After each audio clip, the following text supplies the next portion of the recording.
और इस वक्त की बड़ी खबर के साथ शुरुआत करेंगे। पंजाब कांग्रेस का अध्यक्ष बनने के बाद सिद्धू कल गाजे बाजे के साथ घूम रहे थे, लेकिन आज उनका स्वर्ण मंदिर का कार्यक्रम है। इसके अलावा कई धार्मिक स्थलों पर मत्था टेकने सिद्धू आज जाएंगे। इससे पहले सिद्धू शक्ति प्रदर्शन का कोई मौका नहीं छोड़ना चाहते। अमृतसर में उनके घर पर समर्थक और विधायक सुबह के नाश्ते के लिए पहुंचे।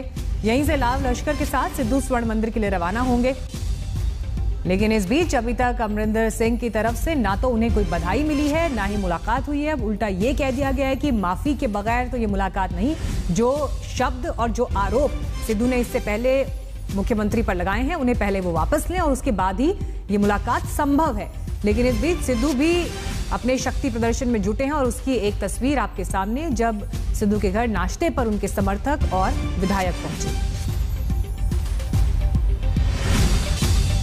एक आपसी दोवां दा कद आ, वो मुख मंत्री आ, पीसीसी प्रधान आ और सारी पार्टी की जो सोच हैगी आ ਉਹਦੇ ਨਾਲ ਸਾਰਿਆਂ ਨੂੰ ਸਹਿਮਤ ਹੋ ਕੇ ਸਭ ਨੇ जो भी ਉਹਨਾਂ ਦਾ ਫੈਸਲਾ ਹੋਊਗਾ ਮੇਰੇ ਹਿਸਾਬ ਨਾਲ ਸਭ ਨੂੰ ਸਵੀਕਾਰ ਹੋਣਾ ਚਾਹੀਦਾ। ਤੁਹਾਨੂੰ ਲੱਗਦਾ ਹੈ ਕਿ ਹਾਈ ਕਮਾਂਡ ਨੇ ਪ੍ਰਧਾਨ ਲਗਾਤਾ ਉਹਨਾਂ ਨੂੰ? ਥੋੜਾ ਜਿਹਾ ਟਾਈਮ ਦਿਓ ਤੁਸੀਂ, ਹਾਲੇ ਟਾਈਮ ਦਿਓ, ਹਾਲੇ ਕੋਸ਼ਿਸ਼ਾਂ ਚੱਲ ਰਹੀਆਂ ਵਾ ਔਰ ਉਮੀਦ ਕਰਦੇ ਹਾਂ ਵੀ ਜਿਵੇਂ ਸਾਰਿਆਂ ਦੀ ਇਹੀ ਕੋਸ਼ਿਸ਼ ਆ। ਸਾਰੇ ਹੁਣ ਵੀ ਜੋ ਖੜੇ ਆ ਇੱਥੇ ਸਾਰੇ ਮੁੱਖ ਮੰਤਰੀ ਤੋਂ ਮੁੱਖ ਮੰਤਰੀ ਵੀ ਆ, ਆਪਣਾ ਕੀ ਕਹਿੰਦੇ ਸਾਰੇ ਵਿਧਾਇਕ ਵੀ ਆ, ਸਾਰੇ ਲੀਡਰ ਵੀ ਆ, ਉਹ ਵੀ ਪਾਰਟੀ ਦਾ ਹੀ ਸਾਰੇ ਹਿੱਸਾ ਵਾ ਔਰ ਇਸ ਕਰਕੇ ਉਹ ਸਾਰਾ ਪਾਰਟੀ ਦੇ ਹਿਸਾਬ ਨਾਲ ਜੋ ਵੀ ਫੈਸਲਾ ਹੋਊਗਾ ਸਹੀ ਹੁੰਦਾ। ਜਦੋਂ ਪਰਿਵਾਰ ਦੇ ਵਿੱਚ एकजुटता हमेशा ही रही है, हुण भी हो जूगी।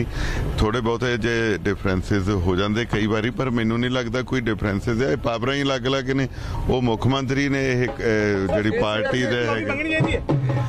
मैं ये सिद्धू साहब या कैप्टन साहब का मसला वो देखण जी। हाई कमान का फैसला है, ये फैसला बहुत ही वधिया फैसला लिया। नौजवान बंदे नूं जिहड़ा पंजाब का प्रधान बनाया गया, ਅਸੀਂ जी जान नाल सारे इकट्ठे हैं। ਮਾਝੇ ਦੇ ਵਿੱਚ ਕਿਹੜਾ ਪਰਫਾਰਮੈਂਸ ਜਿਹੜੀ ਰਹੇਗੀ ਪਹਿਲਾਂ ਮਾਝੇ ਦੀ ਤੁਸੀਂ ਮਾਝੇ ਨਾਲ ਦੇਖੋ ਮਾਝੇ ਦੇ ਵਿੱਚ ਇਹ ਹੈ, ਜਦੋਂ ਮਾਝੇ ਦੇ ਵਿੱਚ ਸਾਡੇ ਪ੍ਰਤਾਪ ਸਿੰਘ ਕੈਰੋਂ ਜੀ ਮੁੱਖ ਮੰਤਰੀ ਬਣੇ ਸੀ, ਉਹਦੇ ਤੋਂ ਬਾਅਦ ਮੈਨੂੰ ਲੱਗਦਾ ਵੀ ਪਹਿਲੇ ਵਾਰੀ ਹਿੰਦੁਸਤਾਨ ਦੇ ਵਿੱਚ ਜੇ ਕੋਈ ਮੁੱਖ ਮੰਤਰੀ ਬਣੇਗਾ ਤੇ ਨਵਜੋਤ ਸਿੱਧੂ ਬਣੇਗਾ। ਕਿਉਂਕਿ ਇਹ ਇੰਨਾ ਸੌਖਾ ਨਹੀਂ ਹੈਗਾ, ਕਿਉਂਕਿ ਸਾਨੂੰ ਪੰਜਾਬ ਦੇ ਇਸ਼ੂਜ਼ ਦੀ ਗੱਲ ਕਰਨੀ ਚਾਹੀਦੀ ਆ, ਨਾ ਕਿ ਸਾਨੂੰ ਪਰਸਨਲ ਈਗੋ ਦੀ ਗੱਲ ਕਰਨੀ ਚਾਹੀਦੀ ਆ। ਪਰ ਜੇ ਇਦਾਂ ਦੀਆਂ ਗੱਲਾਂ ਕਰਕੇ ਵੀ ਜੇ ਬੈਠਿਆ ਜਾ ਸਕਦਾ, ਅਸੀਂ ਤਾਂ ਪਬਲਿਕ ਦੇ ਕੰਮਾਂ ਦੀ ਗੱਲ ਕਰਦੇ ਆ, ਪਬਲਿਕ ਦੇ ਇਸ਼ੂਜ਼ ਦੀ ਗੱਲ ਕਰਦੇ ਆ, ਤਾਂ ਫਿਰ ਮੈਨੂੰ ਲੱਗਦਾ ਕੈਪਟਨ ਅਮਰਿੰਦਰ ਸਿੰਘ ਨੂੰ ਫਰਾਖ ਦਿਲੀ ਦਿਖਾਉਣੀ ਚਾਹੀਦੀ ਆ। ਸਾਡੇ ਤੋਂ ਬਹੁਤ ਵੱਡੇ ਹੈਗੇ ਆ। ਮੈਂ ਤਾਂ ਹਮੇਸ਼ਾ ਜਿਹੜਾ, ਕਿਉਂਕਿ ਗੱਲ पार्लीमेंटेरियन लैंगुएज दी आ, गल इशूज़ दी आ और इशूज़ नूं असीं विसार नहीं सकते। ये परसनैलिटीज़ दी लड़ाई नहीं हो सकती। वहीं सिद्धू को आला कमान ने भले ही पंजाब कांग्रेस का अध्यक्ष बना दिया हो, लेकिन कैप्टन अभी भी हार मानने को तैयार नहीं है। और यही वजह है कि सिद्धू इस तरह से अपनी ताकत जताते हुए भी दिखाई दे रहे हैं, समर्थकों से मिल रहे हैं, सभी जाति धर्मों के देवी देवताओं के दर पर मत्था टेक रहे हैं।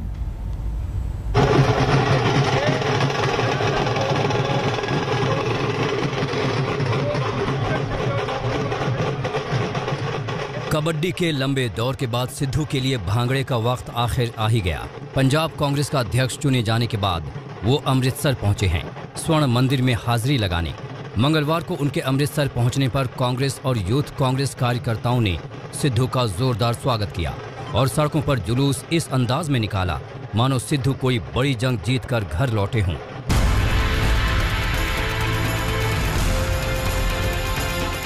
अमृतसर की सड़कों पर समर्थकों की रेलम पेल के चलते सिद्धू के पैर में हल्की चोट आ गई, जिसके बाद वो मरहम पट्टी करवाने के लिए अस्पताल भी गए। लेकिन पंजाब के सियासी मैदान में उनकी हसरतों को जो चोट पड़ने वाली थी, उसके सामने ये चोट कुछ भी नहीं थी।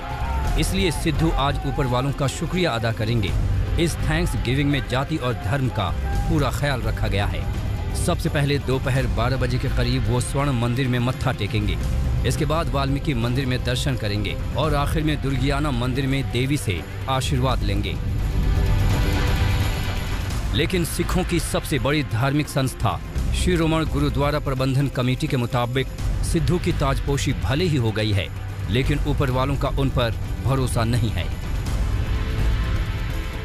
कितना उन्होंने किनू प्रधान बनाना किनू नहीं बनाना, ये कड़ा कोई फरिश्ता उतरे आया। सिद्धू नूं दुनिया सारी जानती है ਉਹਦੀ ਕਰਤੂਤ ਨੂੰ ਵੀ ਜਾਣਦੀ ਹੈ। ਕਦੇ ਕਿਸੇ ਦੇ ਗੋਡੇ ਟੇਕਦਾ, ਕਿਸੇ ਦੇ ਪੈਰਾਂ ਨੂੰ ਹੱਥ ਲਾਉਂਦਾ, ਕਦੀ ਕਿਸੇ ਨੂੰ ਕਦੀ ਮੁੰਨੀ ਕਹਿੰਦਾ ਸੋਨੀਆ ਨੂੰ, ਕਦੀ ਪ੍ਰਧਾਨ ਦੇ ਪੈਰਾਂ ਤੇ ਬਹਿ ਜਾਂਦਾ, ਕਦੀ ਬੇਬੇ ਬਣਾ ਲੈਂਦਾ, ਕਦੀ ਭੂਆ ਬਣਾ ਲੈਂਦਾ, ਤੇ ਚੱਲਦੀਆਂ ਰਹਿੰਦੀਆਂ। ਤੇ ਉਹੀ ਕੈਪਟਨ।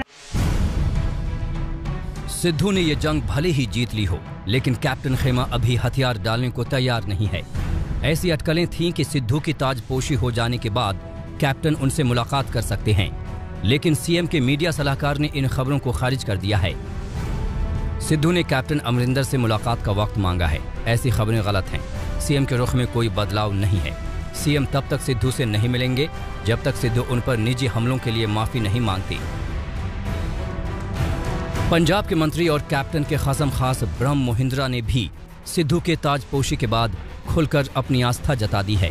मोहिंद्रा ने कहा कि हाईकमान ने सिद्धू को पीसीसी चीफ नियुक्त किया है, इसका वो स्वागत करते हैं, लेकिन सिद्धू से तब तक मुलाकात नहीं करेंगे जब तक सिद्धू सीएम अमरिंदर के साथ अपने मुद्दे सुलझा नहीं लेते। कैप्टन अमरिंदर कांग्रेस विधायक दल के नेता हैं और उनके साथ खड़े होना मेरा कर्तव्य है। पंजाब में मची इस खलबली पर कांग्रेस तो फिलहाल खामोश है, लेकिन विरोधियों की आपसी नूरा कुश्ती का बीजेपी पूरा लुत्फ उठा रही है। यहाँ दो कांग्रेस है, एक अमरिंदर कांग्रेस है, कांग्रेस ए, एक कांग्रेस आई, इंदिरा कांग्रेस है।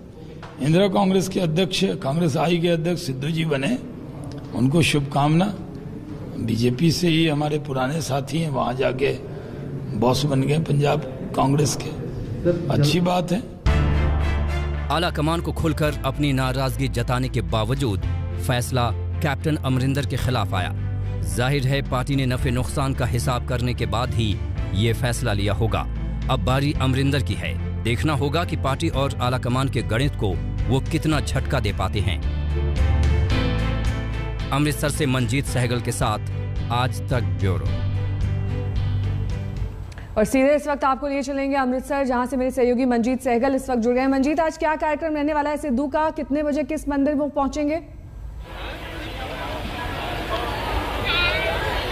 देखिए, इस वक्त वो पंजाब के विधायकों से मिल रहे हैं और उनके मीडिया मैनेजर के मुताबिक 62 कांग्रेस एमएलए इस वक्त उनके अमृतसर के आवास पर हैं। उसके बाद नवजोत सिंह सिद्धू 12 बजे के करीब, ये मेरे पीछे आप देख सकते हैं, गोल्डन टेम्पल परिसर यानी दरबार साहिब में माथा टेकेंगे और यहाँ शीश नवाने के बाद वो वाल्मीकि मंदिर जाएंगे।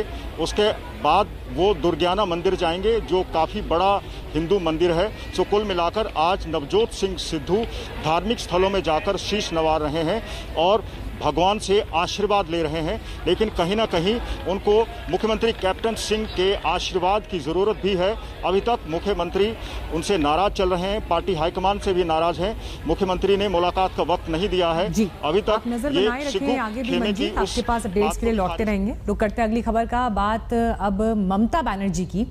21 जुलाई 1993 की एक घटना की याद में ममता बनर्जी हर साल शहीद दिवस मनाती हैं और आज भी ममता वही कार्यक्रम कर रही हैं, लेकिन इस बार इसका दायरा काफी बड़ा है। आपको बता दें कि ममता बोलेंगी तो कोलकाता से, लेकिन 5 से ज्यादा राज्यों के 32 जिलों में उन्हें लाइव सुना और देखा जा सकेगा। इस सारी कवायद के पीछे ममता का वो मिशन माना जा रहा है जिसे वो 2024 में पूरा करना चाहती है।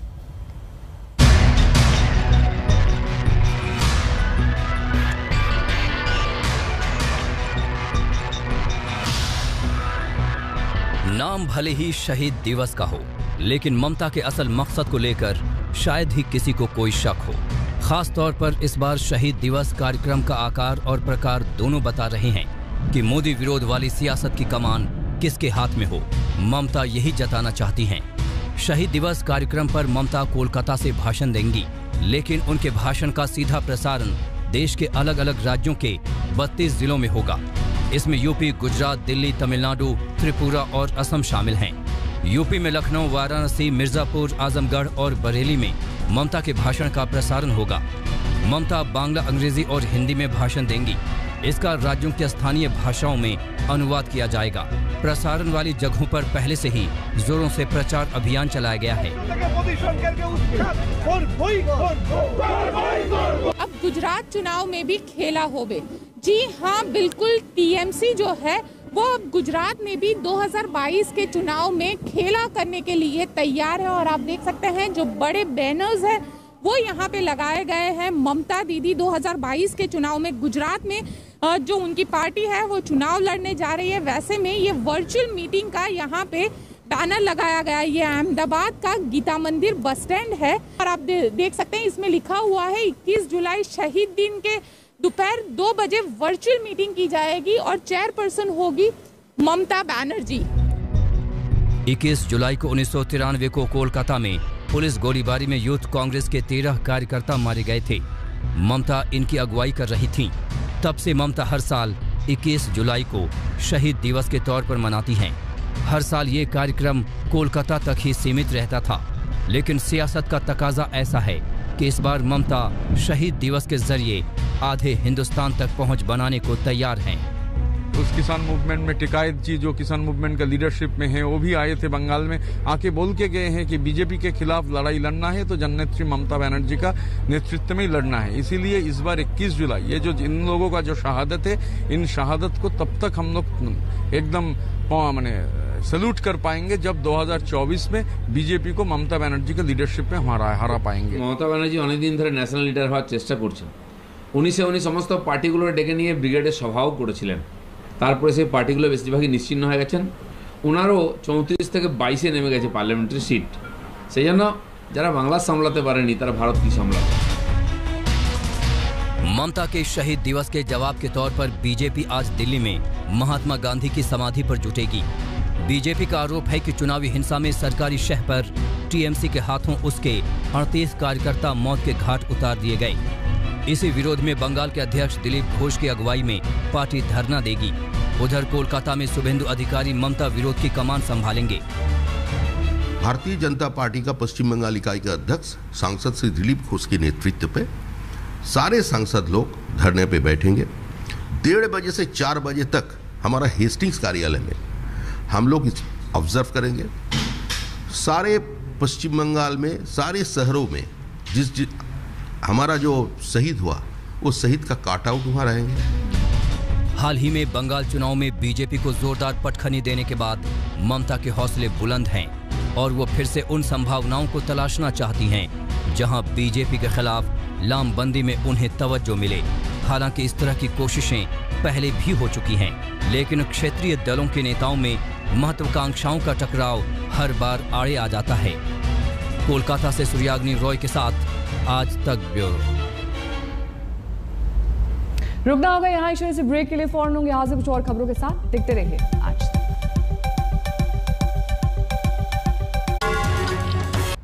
आज देश भर में ईद का पर्व हर्षोल्लास के साथ मनाया जा रहा है। राष्ट्रपति प्रधानमंत्री समेत तमाम नेताओं ने देशवासियों को ईद की बधाई दी है। लेकिन कोरोना संकट की वजह से ईद के त्योहार को लेकर काफी सख्ती भी दिख रही है। कई जगह पर भीड़ को नियंत्रित करने के लिए पुलिस तैनात की गई। नमाज पढ़ने के लिए भी कतारें बनाई गई और सीमित संख्या में ही लोग मस्जिद के भीतर जा रहे हैं।